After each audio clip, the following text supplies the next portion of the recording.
Hello everyone, welcome to civil navigator. आज की class में हम अफ्रीका के इकोनॉमिक एस्पेक्ट को कवर करेंगे। देखेंगे कहाँ पे क्या प्रोडक्शन होता है, कौन से मिनरल्स पाए जाते हैं, उन सब के बारे में हम लोग आज की क्लास में कवर करेंगे। तो सबसे पहले देख लेते हैं जीडीपी साइज डिफरेंट कंट्रीज का। तो साउथ अफ्रीका लार्जेस्ट इकोनॉमी है, इसका सबसे ज़्यादा नॉमिनल जीडीपी है। दूसरे नंबर पे आता है इजिप्ट, अल्जीरिया, नाइजीरिया और इथोपिया। तो ये है टॉप 5 कंट्रीज जीडीपी रैंकिंग के हिसाब से। वहीं अगर हम लोग पर कैपिटा की बात करें, पर कैपिटा इनकम किसकी सबसे ज़्यादा है अफ्रीका में, तो सबसे ज़्यादा है सीशेल्स की, फिर मॉरिशस, फिर गबोन। तो ये कुछ कंट्रीज हैं जिनकी पर कैपिटा इनकम सबसे ज़्यादा है, क्योंकि इनकी पॉपुलेशन बहुत कम है। नॉमिनल जीडीपी का साइज़ तो बहुत छोटा है, लेकिन पॉपुलेशन कम होने की वजह से पर कैपिटा जीडीपी यहाँ का ज़्यादा है। तो ये था जीडीपी साइज। हम बात करें गोल्ड की, अफ्रीका में कहाँ कहाँ पे गोल्ड पाया जाता है, तो अगर विश्व की बात करें तो ये जो येलो कलर में आप देख रहे हैं ये कुछ मेजर गोल्ड प्रोड्यूसिंग कंट्री हैं। वहीं अगर हम अफ्रीका की बात करें तो ये यहाँ पे एक है घाना और इधर है साउथ अफ्रीका। तो हमने जब हम पढ़ रहे थे यहाँ पे गल्फ ऑफ गिनी में कुछ कोस्ट थे, जैसे ग्रेन कोस्ट, आइवरी कोस्ट। तो जो एक गोल्ड कोस्ट भी था वो कहाँ पड़ता था, इसी घाना में पड़ता था, क्योंकि यहाँ पे गोल्ड का प्रोडक्शन बहुत ज़्यादा होता था और यहीं से एक्सपोर्ट किया जाता था, बाकी देशों में भेजा जाता था, चाहे यूरोप के हों या फिर नॉर्थ अमेरिका, साउथ अमेरिका, तो वहाँ भेजा जाता था। तो इसीलिए इस घाना वाले कोस्ट का नाम ही गोल्ड कोस्ट पड़ गया था। क्यों? क्योंकि यहाँ गोल्ड बहुत ज़्यादा होता था। दूसरा नंबर आता है साउथ अफ्रीका का। तो ये है कुछ 2020 का डाटा कि गोल्ड प्रोडक्शन डिफरेंट कंट्रीज का। अगर लार्जेस्ट की बात करें, सबसे ज़्यादा चाइना ने प्रोड्यूस किया था 380 टन, और उसके बाद दूसरा नंबर आता है ऑस्ट्रेलिया का और तीसरा आता है रसिया का। अगर हम अफ्रीका में बात करें तो सबसे ज़्यादा प्रोडक्शन था घाना का, उसके बाद साउथ अफ्रीका का नंबर आता है, फिर सूडान और फिर माली। तो ये टॉप 4 कंट्री हैं अफ्रीका में गोल्ड प्रोडक्शन में। तो ये था गोल्ड का स्टेटस अफ्रीका में। मेजर फोकस हमारा अभी अफ्रीका ही है। साथ ही साथ हमने ये भी देख लिया कि बाकी कंट्री कहाँ स्टैंड करते हैं। आगे देखते हैं हम लोग साउथ अफ्रीका कुछ फेमस जगह हैं जहाँ पे गोल्ड माइनिंग होती है, जोहानसबर्ग, मिस्टर्न, बॉक्सबर्ग। तो ये कुछ अक्सर पूछे जाते रहते हैं एग्ज़ाम में। तो ये हैं गोल्ड माइनिंग के सेंटर, मेजर सेंटर। कभी कभी ऑप्शन एलिमिनेशन में इनका नाम आपको देखने को मिल जाएगा प्रीवियस ईयर के क्वेश्चंस में। कॉपर की बात करें तो कॉपर जो है अफ्रीका में कटंगा प्लेटू वाला जो रीजन है वहाँ पे आपको मेनली मिलेगा। कहाँ पड़ता है कटंगा प्लेटू? कॉन्गो में पड़ता है, सेंट्रल अफ्रीकन रीजन में, कांगो। तो वहाँ पे आपको मिलेगा कटंगा प्लेटू में कॉपर माइन। पूरी सेंट्रल अफ्रीकन कॉपर बेल्ट है, तो यहाँ पे बहुत सारी आपको माइंस मिलेंगी कॉपर की। साथ ही साथ जाम्बिया है, वहाँ भी कॉपर माइनिंग बहुत बड़े स्तर पे होती है। तो ये जो कांगो में पड़ती है उसको हम लोग कांगो कॉपर बेल्ट बोलते हैं, और जो जाम्बिया वाले रीजन में पड़ती है उसको जाम्बियन कॉपर बेल्ट। तो ये मेजर रीजन है जहाँ पे अफ्रीका में कॉपर माइनिंग की जाती है। तो कांगो और जाम्बिया।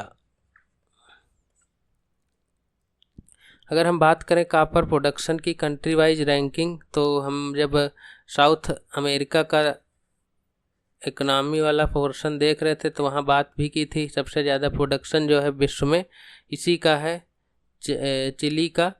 अगर हम अफ्रीका की बात करें तो नंबर 1 पे आता है democratic Republic of Congo, number 1 पे आता है।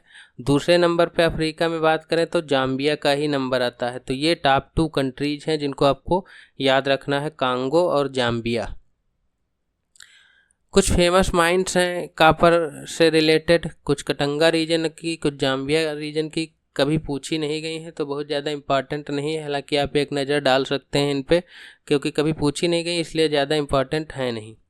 कोकोआ की बात करें, कोकोआ का क्या होता है? एक ऐसा फ्रूट होता है, इसके जो सीड होते हैं उनसे बनती है चॉकलेट। तो ये बहुत इम्पॉर्टेंट है अफ्रीका के लिए, एक मेजर कैश क्रॉप है वहाँ की, बहुत बड़े स्तर पे एक्सपोर्ट होता है कोकोआ। क्यों एक्सपोर्ट होता है? क्योंकि विश्व का 78.7% कोकोआ जो है वो सिर्फ और सिर्फ अफ्रीका में ही प्रोड्यूस होता है। लैटिन अमेरिका की बात करें तो 17.4% और एशिया और ओशिनिया में सिर्फ 4% के करीब प्रोडक्शन होता है। अपने यहाँ भी थोड़ा बहुत प्रोडक्शन होता है, कर्नाटक केरल वाला जो रीजन है वहाँ पे, तो मेजर पोर्शन 78% अफ्रीका में ही प्रोड्यूस होता है।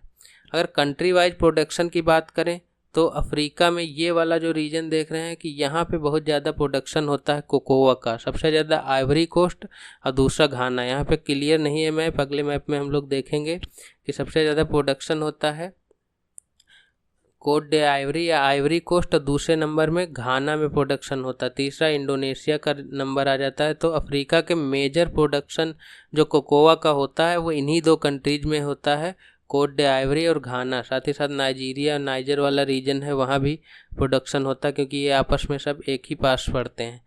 ये है यूपीएससी 2024 का क्वेश्चन प्रीलिम्स का। सीधा क्वेश्चन आया था, which of the following countries are well known as the 2 largest cocoa producer in the world. विश्व के 2 सबसे बड़े कोकोआ प्रोड्यूसर कौन से हैं विश्व में? तो इसका आंसर क्या होगा? सीधा क्वेश्चन था, कोट डे आइवरी और घाना, तो यही 2 होंगे। तो ये डायरेक्ट क्वेश्चन 2024 का था।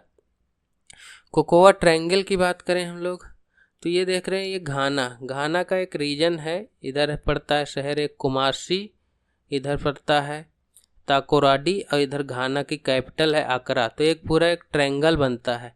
सबसे ज़्यादा कंसंट्रेशन कोकोआ प्लांटेशन का अगर आपको मिलेगा तो इसी रीजन में मिलेगा। ये जो बीच में ट्रायंगल बन रहा है तो इसी को बोला जाता है कोकोआ ट्रायंगल। कहाँ पड़ता है? घाना में। किस किस के बीच में है? कुमासी, ताकोराडी और अकरा, घाना की कैपिटल। तो इन तीनों के बीच में बहुत अधिक कंसंट्रेशन है कोकोआ प्लांटेशन का। तो ये है कुछ कोकोआ, इससे बनती है, इसके सीड से बनती है चॉकलेट। तो ये है कोकोआ का ब्लैक गोल्ड भी कहा जाता है। ऐसा क्यों कहा जाता है? क्योंकि ये मेजर कैश क्रॉप थी, और साथ ही साथ घाना में गोल्ड होता था बहुत बड़ा, और साथ ही साथ दूसरे नंबर पे कैश के मामले में इसका नंबर था। तो इसीलिए इसको ब्लैक गोल्ड बोला जाता था, क्योंकि ऐसे सीड इसके ब्लैक ब्लैक निकलते हैं। तो ये इसका रीजन था कि इसको कोकोआ को ब्लैक गोल्ड भी बोला जाता है, आज भी बोला जाता है ब्लैक गोल्ड। पाम ऑयल की बात करें कहाँ पे प्रोडक्शन होता है, तो यही जो रीजन है Ghana, Cote d'Ivoire, Nigeria, Niger, ये जो रीजन है यहाँ पे बहुत बड़े स्तर पे प्रोडक्शन होता है पाम ऑयल का। यहाँ पे एक नाइजीरिया हो गया, नाइजर हो गया, यहाँ पे एक रिवर बहती है जिसका नाम है नाइजर रिवर। तो इसके चारों तरफ बहुत ज़्यादा प्रोडक्शन होता है पाम ऑयल का। तो कभी कभी नाइजर रिवर को पाम ऑयल रिवर भी बोला जाता है। क्यों? क्योंकि बहुत अधिक प्रोडक्शन होता है पाम ऑयल का। तो मेजर रीजन यही देख रहे हैं हम, गोल्ड का भी है, यहीं पे कोकोआ बहुत अधिक प्रोडक्शन होता है, और साथ ही साथ इधर पाम ऑयल भी बहुत बड़े स्तर पर प्रोड्यूस होता है। तो अगर हम लिस्ट की बात करें कि कौन से कंट्री प्रोड्यूस करते हैं पाम ऑयल, तो उनकी अगर हम रैंकिंग देखें तो सबसे ज़्यादा इंडोनेशिया, मलेशिया, थाईलैंड, कोलंबिया। इसके बाद अफ्रीका में नाइजीरिया टॉप पे है। टॉप अफ्रीका में नंबर 1 पे यही आएगा। वैसे ओवरऑल देखी जाए तो इसकी रैंक 5वीं आएगी। तो नाइजीरिया सबसे ज़्यादा प्रोड्यूस करता है पाम ऑयल अफ्रीका में। ये याद रखना है आपको एक फैक्ट। विश्व में सबसे ज़्यादा इंडोनेशिया के पास है। साथ ही साथ अगर तंजानिया ये देख रहे हैं, तंजानिया इधर पड़ेगा आपका इंडियन ओशियन, उससे लगा हुआ एक कंट्री है तंजानिया। तो तंजानिया अपने मसालों के लिए फेमस है। यहाँ पे club, paper, ginger, cinnamon, cardamom, vanilla बहुत कुछ पाया जाता है। मसाले यहाँ पे बहुत ज़्यादा पैदा किए जाते हैं।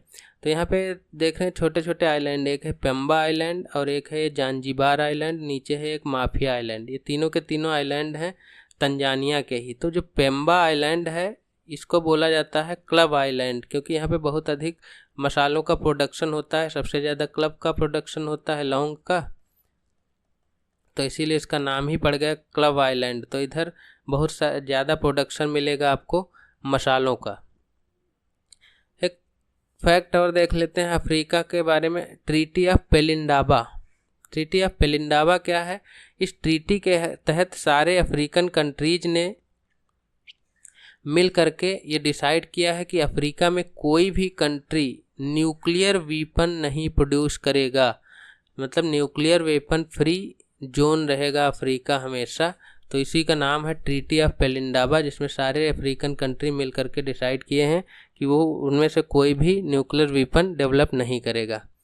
डायमंड की बात करें तो विश्व के ये जो ग्रीन रीजन देख रहे हैं ग्रीन कलर में विश्व में, तो ये सब कुछ मेजर डायमंड प्रोड्यूसिंग रीजन है। अगर हम अफ्रीका की बात करें, क्योंकि अफ्रीका की इकोनॉमिक एस्पेक्ट को हम लोग पढ़ रहे हैं, तो साउथ अफ्रीका हो गया, नामीबिया हो गया, अंगोला हो गया, कांगो, साथ ही साथ इधर सेरा लियोन, ये कुछ मेजर प्रोड्यूसिंग रीजन है जहाँ पे डायमंड प्रोड्यूस किया जाता है अफ्रीका में।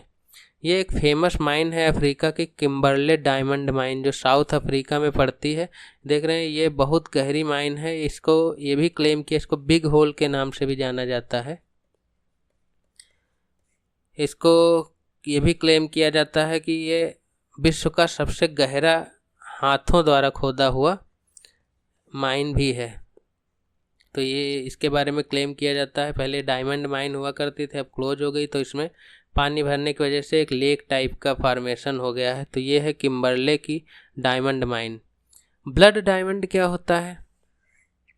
जैसा कि हमने बात की अंगोला, सेरा लियोन, गिनी, लाइबेरिया।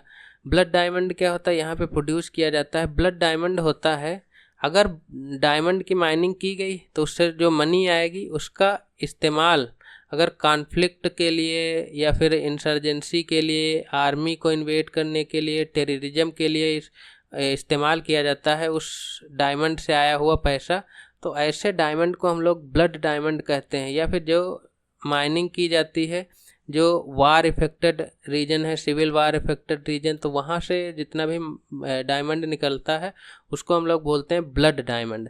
तो मान लिया आप कोई डायमंड खरीदें और उससे जो पैसा आए वो कहीं पे सिविल वार को फंड करने के लिए, इंसर्जेंसी को फंड करने के लिए या फिर टेररिज्म के लिए इस्तेमाल हो रहा है, तो इनडायरेक्टली आपका पैसा लग रहा है उसमें, तो ऐसे डायमंड को बोला जाता है ब्लड डायमंड। इससे बचने के लिए एक किम्बरले प्रोसेस चलता है। ये क्या है? किम्बरले प्रोसेस एक सर्टिफिकेशन स्कीम है कि आप जो डायमंड खरीद रहे हैं उसका पैसा किसी भी वायलेंस को, रेबल मूवमेंट को या टेररिज्म को फाइनेंस करने के लिए नहीं इस्तेमाल होगा। तो ये सर्टिफाई करता है किम्बरले प्रोसेस। मतलब आप जो खरीद रहे हैं वो एक कोई ब्लड डायमंड नहीं है, तो ये सर्टिफाई करने के लिए ही किम्बरले प्रोसेस है। याद रखना डायमंड के लिए होता है क्या, कैसा कि ये अगर जो आप डायमंड खरीद रहे हैं वो ब्लड डायमंड नहीं है, तो ये सर्टिफाई करता है आपका किम्बरले प्रोसेस। साथ ही साथ हमने देख लिया कि ब्लड डायमंड क्या होता है। कॉटन की बात करें तो ये जो रीजन देख रहे हैं आप, ये पूरा का पूरा कॉटन प्रोड्यूसिंग रीजन है अफ्रीका का। लगभग 24% कॉटन इसी रीजन में प्रोड्यूस होता है। साथ ही साथ इस रीजन में भी प्रोड्यूस होता है कॉटन।